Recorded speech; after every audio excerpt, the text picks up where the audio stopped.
हमारे पास फिर से क्वेश्चन आया पूर्ण वर्ग विधि से, जो कि है हमारा कक्षा 10वीं के अध्याय 3 एक चर के रैखिक समीकरण से। ठीक है, इसमें हमारा जो क्वेश्चन है ये पूर्ण वर्ग विधि से हल करने के लिए कहता है। ठीक है, जिनमें हमारा क्वेश्चन है 3x² plus 11x plus 10 equal 0 है। क्लियर, ये हमारा क्वेश्चन है, इसे हम क्या करना है, पूर्ण वर्ग विधि से हल करना है। तो पूर्ण वर्ग विधि से हल करने से पहले हमें दो बेसिक फॉर्मूला इसका याद होना चाहिए। पहला क्या, a माइनस बी का होल स्क्वायर इक्वल होता है A square minus 2ab plus B square, और दूसरा फॉर्मूला होता है हमारा a प्लस बी का होल स्क्वायर। क्या था formula, A square plus 2ab plus B square. यह हमारा दो बेसिक फार्मूला है पूर्ण वर्ग विधि से किसी भी समीकरण को हल करने के लिए। ठीक है, अब इसमें हमारा नियम भी होता है क्या, जैसे हमारे पास माइनस का कोई चिन्ह है, कोई अंक है, इसको हम बराबर के उस पार लिख जाना है, किसमें जाएगा ये, धन में। अगर कोई अंक हमारे पास धन में है, इसको हम बराबर के उस पार लिख जाएंगे, किसमें जाएगा ये, ऋण में। अगर कोई अंक हमारे गुणे में, इसको हम बराबर के उस पार लिख जाएंगे, किसमें जाएगा ये, भाग में। अगर कोई अंक हमारे पास भाग में, इसको हम बराबर के उस पार लेके जाएंगे, किसमें जाएगा ये, गुणे में। ठीक है, हमारे पास अगर कोई अंक ऋण में रहेगा, हम बराबर के उस पार लेके जाएंगे, उससे क्या होगा, धन में चल जाएगा। अगर कोई अंक हमारे पास धन में है, हम उसको बराबर के उस पार लेके जाएंगे, किसमें जाएगा ये, ऋण में जाएगा। अगर कोई अंक हमारे पास गुणे में है, हम उसको बराबर के उस पार लेके जाएंगे, किसमें जाएगा ये, भाग में। और कोई अंक हमारे पास जब भाग में है, उसको हम जब बराबर के उस पार लेके जाएंगे, किसमें जाएगा ये, गुणे में जाता है। क्लियर है। अब वर्ग पूर्ण वर्ग विधि से हल करने में एक नियम है, कोई भी अंक जिसमें चर पद ना हो, जिसमें एक्स वाई जेड ना हो, उसे क्या करना है, जीरो की ओर लेके जाना है। ठीक है, फिर दूसरा नियम क्या रहेगा हमारे पास, एक्स स्क्वायर को स्वतंत्र करना है। स्वतंत्र करने का मतलब है उनमें कोई भी अंक का गुणा या भाग नहीं रहना चाहिए। क्लियर है, उसको पहले हटाना है। पहले क्या करना है हमको, जो हमारे पास अचर पद है जिसमें एक्स वाई या जेड ना हो, उसे क्या करना है हमको, जीरो की ओर लेके जाना है। फिर दूसरे काम क्या रहेगा हमारा, एक्स स्क्वायर को स्वतंत्र करना है। स्वतंत्र करने का मतलब है अगर एक्स स्क्वायर के साथ कोई भी अंक गुणे में है तो उसको हटाएंगे हम। ठीक है, दोनों पक्षों में उतने ही अंकों का भाग करके। क्लियर है, तो यहां पर ध्यान देना। तो सबसे पहले काम क्या होगा हमारा, ये 3x² प्लस 11x बराबर 0। जैसा कि मैंने बताया था कि अंकों को जो अचर पद है, अचर पद जिसमें एक्स वाई जेड नहीं है, उसे हम बोलते हैं अचर पद। देखो यहाँ पर एक्स वाई जेड है क्या, 10 के साथ नहीं है, तो इसे हम बोलेंगे अचर पद। इसको क्या करेंगे, हम जीरो की ओर लेके जाएंगे। धन में है तो धन में तो उधर जा क्या होगा, ऋण, ये हो गया हमारा ऋण। आप जीरो में कुछ भी जोड़ो, कुछ भी घटा, वही आएगा। हम जीरो में कितना घटा रहे हैं अभी, ऋण 10, तो कितना हमारा ऋण 10 आ जाएगा। क्लियर है, क्या बच गया हमारी, 3x² प्लस 11x। अब क्या करेंगे, हमारे पहला काम हो गया। अब दूसरा काम क्या बोला था मैं आप लोग को, एक्स स्क्वायर को स्वतंत्र करने के लिए बोला था। एक्स स्क्वायर को स्वतंत्र करने का मतलब है एक्स स्क्वायर के साथ कोई भी अंक नहीं रहना चाहिए। फिर अब हमारे पास यहाँ पर क्या देखो, एक्स स्क्वायर के साथ 3 है गुणे में, तो इसे हम क्या करेंगे, हटाएंगे। तो हटाने के लिए क्या करेंगे, दोनों पक्षों में हम, यहाँ पर 3 है तो दोनों पक्षों में 3 का भाग कर देंगे। अगर 2 रहता है तो दोनों पक्षों में 2 का भाग कर देते हैं। 5 रहता है तो दोनों पक्षों में 5 का भाग कर देते हैं। फिलहाल कितना है हमारे पास, अभी यहाँ 3 है, तो दोनों पक्षों में 3 का भाग कर देंगे। जैसे यहाँ पर करेंगे, देखो तो 3x² upon 3 plus 11x upon 3 minus 10 upon 3। यहां पर 3 और 3 कट जाएगा, ऊपर नीचे है, क्या होगा, x² plus 11x upon 3 equal के माइनस 10 अपॉन 3। अब यहां पर जैसे हमारे सूत्र में a स्क्वायर है, क्या है, a स्क्वायर, वैसे ही देखो हमारे पास यहां पर x² आ गया। मतलब a की जगह हमारे पास क्या आ गया, a आ गया। a स्क्वायर की जगह क्या आ गया हमारे पास, x² आ गया। लेकिन सूत्र के हिसाब से क्या आना चाहिए, 2 भी आना चाहिए। सूत्र में हमारे पास 2 भी है क्या, देखो तो यहाँ पर 2 में क्या हमारे पास नहीं है, और 11 के पाने में 2, मतलब 2 पाने में 11 आता है क्या, नहीं, तो नहीं आता है। उस कंडीशन में क्या करना है आप लोग को, जैसे 11 को आप 2 के पाने तोड़ नहीं सकते, तो आपको क्या करना है, यहां पर एक्स स्क्वायर प्लस, दो हमारे पास नहीं है तो दो का क्या करेंगे हम, ऊपर में गुणा करेंगे और नीचे भी गुणा करेंगे। क्लियर है? तो क्या हमारे पास 11x बटे क्या 3 होगा, बराबर कितना -10/3। हमको 2x चाहिए, मतलब 2a चाहिए। क्या चाहिए हमको? 2a चाहिए। तो हमारे पास a का है हमारा x है और 2 यहां से ले लेंगे हम, तो ये 2x हो जाएगा हमारे ये। तो यहां पर क्या होगा हमारे ये एक्स स्क्वायर प्लस 2 और x को ले लो आप, तो 2x हो गया इंटू 11 बच गया, जो तिया 6, बराबर क्या ऋण 10/3। अब 2x को क्या करेंगे हम, उसको अलग कर देंगे और जो बचेगा उसको हमको b मानना है। क्या मानना है? b। तो ध्यान देना, यहां पर क्या होगा हमारी एक्स स्क्वायर प्लस 2x को छोड़कर क्या बच गया हमारा 2x इंटू क्या होगा 11/6। 2x को छोड़कर क्या बच गया हमारे पास 11/6 बच गया, तो 11/6 हो गया, बराबर क्या ऋण 10/3। अब यहां पर देखो ये a स्क्वायर हो गया, ये 2a हो गया। देखो a स्क्वायर हो गया 2a, मतलब क्या हो गया x square upon plus 2x हो गया, a स्क्वायर 2a। अब ये बच गया हमारा a, क्या है हमारा b हो गया। तो दोनों पक्षों क्या करना है, देखो b का स्क्वायर है तो दोनों पक्षों क्या करेंगे हम b का स्क्वायर, मतलब 11/6 का स्क्वायर को जोड़ेंगे। क्लियर है? तो यहां पर क्या होगा x square plus 2x into 11/6 plus क्या करेंगे हम 11/6 की होल स्क्वायर को लेफ्ट में जोड़ेंगे और राइट में जोड़ेंगे, 11/6 का होल स्क्वायर। क्लियर है इतना? अब यहां पर ध्यान दो आप लोग, क्या हमारे पास ये देखो एक फार्मूले के रूप में आ गया। कौन से फार्मूले के रूप में है? सेकंड वाले फार्मूले के रूप में है, a square plus 2ab plus b square. किसका? a प्लस b का होल स्क्वायर क्या होता है हमारा a square plus 2ab plus b square. तो यहां पर देखो a के स्थान पे क्या आ गया हमारे पास x आ गया और b के स्थान पे क्या आ गया हमारे पास 11/6 आ गया, इसका b क्या बन जाएगा होल स्क्वायर बन जाएगा, और b के प्लस करके प्लस आ गया।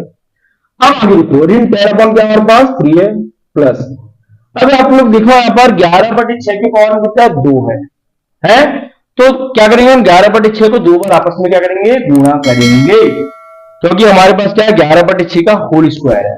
तो क्या करेंगे हम 11/6 को दो बार आपस में गुणा कर देंगे, जैसे यहां पर करेंगे देखो 11/6 गुणा 11/6। ठीक है, ये क्या होगा हमारा -10/3 हो गया प्लस 11 का जब 11 से गुणा करते कितना आता है 121 आता है, बटे कितना 6 6 36 हो जाता है, 6 का जब 6 से गुणा करेंगे 36 हो जाता है। अब यहां पर 36 दिख रहा है जी आप लोग को, लेकिन यहां पर 36 नहीं है।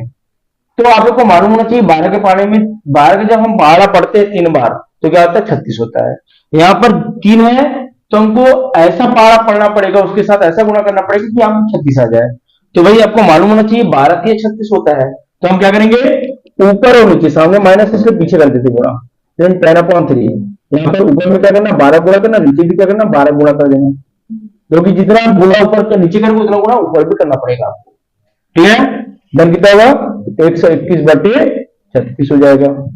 अब मैं जब 12 को 10 से गुणा करूंगा कितना आएगा ऋण 120 आ जाएगा, बटे कितना का 36 आ जाएगा, धन कितना 121/36 आ जाएगा। क्या है हमारे पास इधर लेफ्ट में 1x प्लस 11/6 का होल स्क्वायर हो जाएगा इक्वल, अब ध्यान दो x प्लस 11/6 का होल स्क्वायर इक्वल होगा हमारा, अब यहां भी देखो 36 है, यहां भी 36 है, दोगे तो मुझे जाएगा हमारा 36 आ जाएगा। ऊपर क्या है जैसा का तैसा लिख देंगे हम, ऋण 120 धन 121। अब यहां पर हमारा ऋण में 120 है और धन में 121 है, मतलब धन और ऋण दोनों दिख रहा है आप लोग को, इसलिए क्या होगा घटेगा। जहां ऋण और धन दिखेगा मतलब क्या होगा, देखो ऋण में 120 है धन में 121 है, तो जहां भी ऋण और धन दिखेगा मतलब क्या होगा वहां पर घटेगा। ठीक है, तो घट कर कितना आएगा 121 में 120 घट जाएगा, मतलब एक आएगा। अब यहां पर देखना क्या है ये प्लस में आएगा कि माइनस में आएगा, तो बड़े अंक के सामने जो चिन्ह रहेगा वही आएगा, बड़े अंक के सामने अगर धन है तो धन में आएगा, एक आएगा तो बड़े अंक के सामने जो चिन्ह रहेगा उसी में आएगा, तो एक किस में आएगा हमारा धन में। तो यहां पर क्या होगा x प्लस 11/6 का होल स्क्वायर इक्वल क्या आएगा हमारे ये प्लस में एक आएगा, तो प्लस को लिखने की आवश्यकता नहीं है। क्यों प्लस में आया भाई, क्योंकि बड़े अंक हमारा 121 है और छोटा अंक हमारा 120 है। छोटे अंक के सामने ऋण है और बड़े के सामने धन है, इसलिए एक धन में आएगा और धन को लिखने की आवश्यकता नहीं पड़ता। ठीक है, फिर बड़े क्या आएगा 36। अब यहां पर देखो वर्ग क्या है, हमारे पास वर्ग है, तो वर्ग को हटाने के लिए क्या लगता है, हमेशा वर्गमूल लगता है। तो क्या लगाएंगे, दोनों पक्षों में वर्गमूल लगा देंगे। x प्लस 11/6 का होल स्क्वायर बराबर, फिर यहां क्या लग जाएगा, प्लस माइनस लग जाएगा, फिर क्या वर्गमूल 1/36। वर्ग और वर्गमूल कटता है ध्यान। तो क्या बच गया हमारे पास, x प्लस 11/6 बराबर। अगर एक का वर्ग कर दूं तो रूट से बाहर निकल जाएगा, एक का वर्ग करने से एक ही आता है। ठीक है, इसलिए क्या होगा, रूट एक का वर्ग एक हो जाएगा। और 36, 6 का अगर मैं 6 से गुणा कर तो 36 आता है, मतलब 36 जो है 6 का वर्ग बनता है, इसलिए एक भी निकल जाएगा बाहर। क्लियर है ना।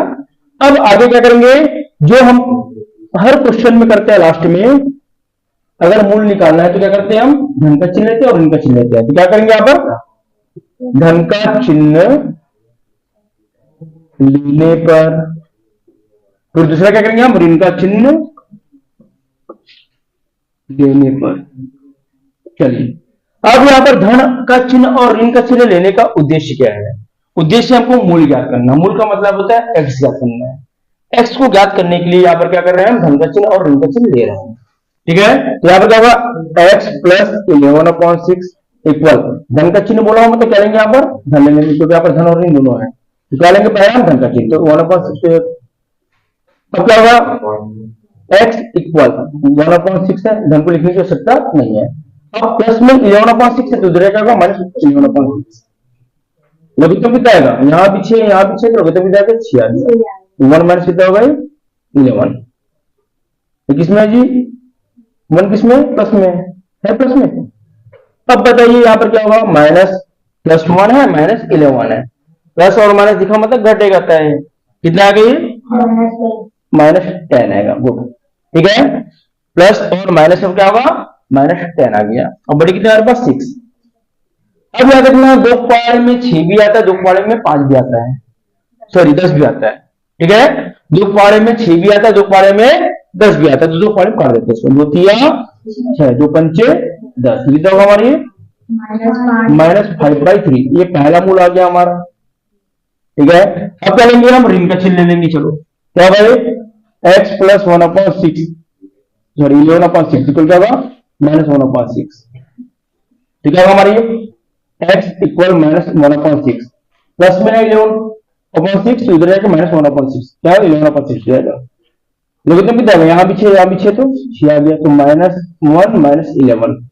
ठीक है, जैसे हम धन और धन वाले को जोड़ते हैं, जैसे धन 2 धन 3 क्या लिखते हैं, धन 5 लिखते हैं, वैसे ऋण 2 ऋण 3 को क्या लिखते हैं, हम ऋण 5 लिखते हैं। तो वैसे ही हमारे पास यहाँ पर क्या आया, ऋण 1 और ऋण 11 आ गया, तो कितना लिखेंगे इसको हम, ऋण 12 लिखेंगे। कितना लिखेंगे, ऋण 12 बच्चे 6 होगा। अब 6 बार 12 आता है, कितने बार है, 2 बार, तो 6 कम 6 6 बार, तो कितना जाएगा, ऋण 2 आ जाएगा।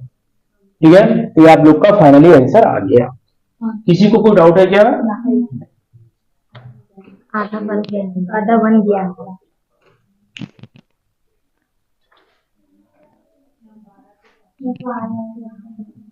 गुड, बहुत अच्छा हो रहा है।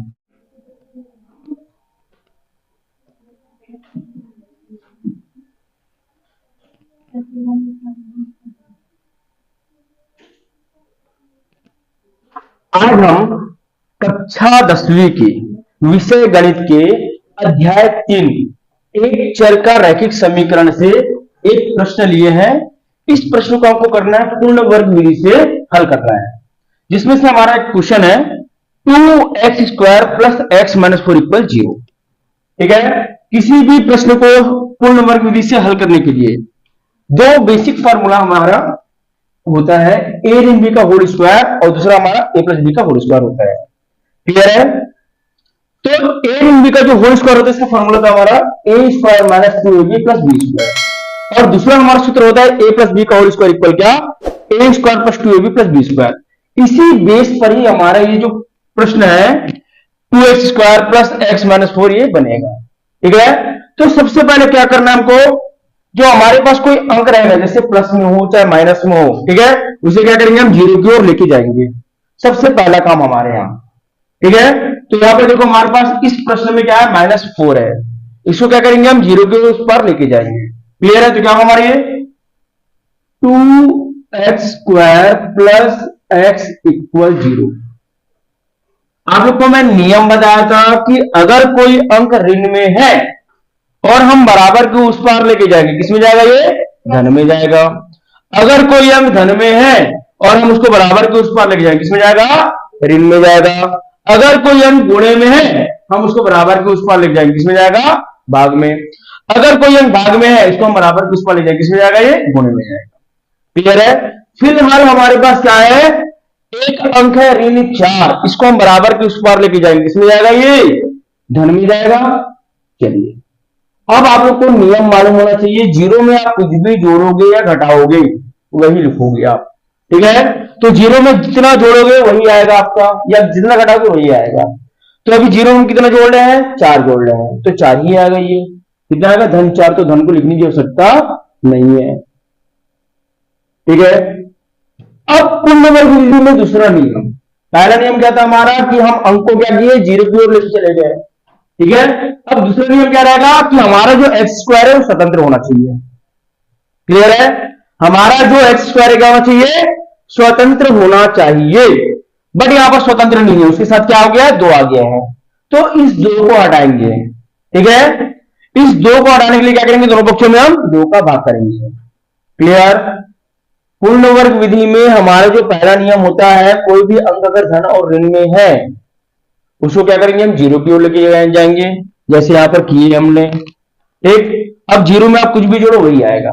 इसी प्रकार दूसरा नियम क्या आएगा हमारा, x² को स्वतंत्र करेंगे, मतलब उसके साथ कोई भी अंक गुणे में नहीं होना चाहिए। क्लियर? ये हमारा दूसरा नियम है। तो यहां पर देखो 2x² है, मतलब x² के साथ 2 का गुणा है, ठीक है। तो इसको स्वतंत्र करने के लिए क्या करेंगे, हम 2 का दोनों पक्षों में भाग कर देंगे, जैसे यहां पर करेंगे, देखो 2x² प्लस x/2 बराबर के 4/2, दोनों पक्षों में करना है, हर एक अंकों से करना है आप लोग को, ठीक है। तो यहां पर 2 और 2 कट जाएगा, क्या है हमारा x² आ जाएगा, फिर क्या है यहां पर x/2 आ जाएगा, कितना होगा, 2 पाने में 4 कितने बार मारता है, 2 बार मारता है, ठीक है। अब यहां पर देखो x² तो आ गया हमारा, ये आ गया, लेकिन हमको क्या चाहिए, सूत्र के हिसाब से 2x चाहिए, बट नहीं है यहां पर, है क्या, नहीं है। तो आप ऐसे कंडीशन में क्या करोगे, यहां पर 2x लाने के लिए 2 का गुणा 2 का भाग करोगे, ऊपर और नीचे, मतलब ऊपर में 2 का गुणा करोगे, नीचे भी 2 का गुणा करोगे, इसे बोलते हैं 2 का गुणा 2 का भाग करना। क्लियर है? फिर से एक बार सुनेंगे। सूत्र के हिसाब से आपका जो बेसिक फार्मूला है a ऋण b का होल स्क्वायर, इसमें क्या है आपका a² minus 2ab plus b² है। इसी प्रकार आपका बेसिक फार्मूले में दूसरा क्या है हमारा, a प्लस b का होल स्क्वायर, क्या है हमारा a² plus 2ab plus b²। तो दोनों ही सूत्र में क्या है आपके पास 2ab है, हमारे पास a के फॉर्म में क्या है x² है, a² के फॉर्म में क्या है x² है, मतलब हमारे पास a का जो फॉर्म है वो x है, ठीक है, और x है हमारे पास, लेकिन 2 है कि आपके पास नहीं है। तो 2 लाने के लिए क्या करेंगे, हम 2 का ऊपर गुणा कर देंगे और 2 का भी नीचे गुणा कर देंगे, जैसे यहां पर करेंगे, देखो क्या भाई x² प्लस 2 का गुणा कर दिया ऊपर, 2 का नीचे कर दिया गुणा, क्या हमारे पास x/2 हो जाएगा, ठीक है। मैं यहां पर क्या किया, 2 का गुणा 2 का भाग किया, तो ये होगा हमारा x/2 बराबर क्या 2, केवल वहीं पर करना जहां पर जरूरत है, ठीक है। अब जैसा हमारा फार्मूला होगा, देखो ध्यान से, x² प्लस 2x को लेना था तो 2x को ले लिए, चलो इंटू क्या बचेगा, कुछ नहीं बचा तो क्या बचेगा, 1 बचेगा, 2 दूनी 4 बराबर क्या 2। क्लियर है? अगर मैं 2x का 1 से गुणा कर दूं, ध्यान रखना आप लोग, 2x को छोड़कर जो भी बचेगा, अगर कुछ भी नहीं दिखता तो क्या बचेगा, 1 बचेगा। तो यहां पर 2x लिया, कुछ नहीं बचा, क्या बच गया, 1 बच गया, क्योंकि 2x में 1 को गुणा करेंगे तो 2x आएगा, फिर क्या बचेगा हमारा 2 दूनी 4 बराबर 2, ठीक है। अब 2x 1/4 मतलब 2ab, ठीक है। अब बेसिक फॉर्मूला क्या होता है हमारे पास, देखो 2ab आने के बाद b का होल स्क्वायर होता है, तो यहां पर बी का काम कौन करेगा, ये हमारा ए हो गया, ये हमारा बी हो गया, तो बी का स्क्वायर आना चाहिए ना। तो यहां पर बी का काम कौन करेगा, 1/4 करेगा। तो 1/4 के का हम दोनों पक्षों क्या करेंगे, वर्ग करके जोड़ेंगे, वर्ग करके क्या करेंगे, जोड़ेंगे। जैसे यहां पर सूत्र में दिया गया है क्या है, पास X square plus 2x 1/4 plus, याद रखना ये हमारा 2a, हमारा x की जो वैल्यू है वो a का फॉर्म है, मतलब a का फॉर्म क्या हमारे पास x है, और b का फॉर्म क्या हमारे पास 1/4 है। अब b स्क्वायर आता है फॉर्मूले में, तो b स्क्वायर मतलब क्या करेंगे हम, यहां पर b का फॉर्म क्या हमारे पास 1/4 है, b के रूप में क्या है हमारे पास 1/4। अब इस 1/4 को क्या करेंगे हम, दोनों पक्षों में वर्ग करके जोड़ेंगे। जैसे यहां पर कर लिया, मैं वर्ग करके जोड़ दिया, इसमें भी वर्ग करके जोड़ेंगे आप लोग, क्लियर इतना। अब ध्यान दो, ये हो गया हमारा x, ले लिया यहां से x, अब बीच में प्लस है तो प्लस ले लेंगे, ठीक है। पहले माइनस पढ़ते थे तो माइनस ले लेते थे, यहाँ पर बीच में क्या है, प्लस है तो प्लस लेंगे, फिर लास्ट में क्या 1/4 तो 1/4 स्क्वायर लगा लेंगे यहाँ पर, बराबर क्या होगा 2 धन 1/4 का वर्ग है, तो 1/4 को हम 2 बार आपस में क्या करेंगे, गुणा करेंगे। अगर 3 रहता तो क्या करते हैं हम, 3 का आपस में गुणा करते, मतलब 3 बार आपस में गुणा करते हैं इसको। अभी हमारे पास क्या 1/4 का वर्ग है, मतलब क्या करेंगे हम 1/4 को 2 बार आपस में क्या करेंगे, गुणा करेंगे। जैसे यहां पर करेंगे तो 1/4 इंटू 1/4, कुछ नहीं बटे क्या है, 1 के सॉरी 2 के 1 है, तो क्या हमारा 2/1 धन 1 एकम 1 4 चौक 16, ठीक है। अब यहां पर देखो आप लोग, यहां पर 16 है बट यहां पर 16 है क्या, नहीं, तो 16 लाने के लिए मतलब इसको ऐसे क्यों कर रहे हैं हम, यहां पर भी 16 है, यहां पर भी 16 आने से क्या होगा, हमारा जो लघुत्तम है 16 आ जाएगा। तो ऐसे यहां पर भी 16 दिखाएंगे, यहां पर भी 16 दिखाएंगे ना, तो ऊपर को हम जैसे का तैसा लिख देंगे, प्लस के रूप में तो प्लस के रूप में लिख देंगे, माइनस के रूप में तो माइनस के रूप में लिख देंगे, ठीक है। देखो यहाँ पर 16 है, यहाँ पर 16 नहीं, तो 16 करने के लिए क्या करेंगे हम, 16 का यहाँ पर गुणा कर देंगे ऊपर और नीचे, कितना भाई 16 दूनी 32/16 हो गया, धन कितना 1/16 हो गया। अब लघुत्तम यहाँ देखो 16 है, यहाँ भी 16 है, तो लघुत्तम हमारा कितना आ गया 16 आ गया, ऊपर क्या होगा 32 धन 1, तो 32 में 1 जोड़ेंगे 33 हो जाएगा, बटे कितना होगा 16 आ गया। फिर आया x प्लस 1/4 का होल स्क्वायर, ठीक। हमेशा याद रखना वर्गों को हटाने के लिए वर्गमूल लगाते हैं और वर्गमूल को हटाने के लिए वर्ग लगाते हैं।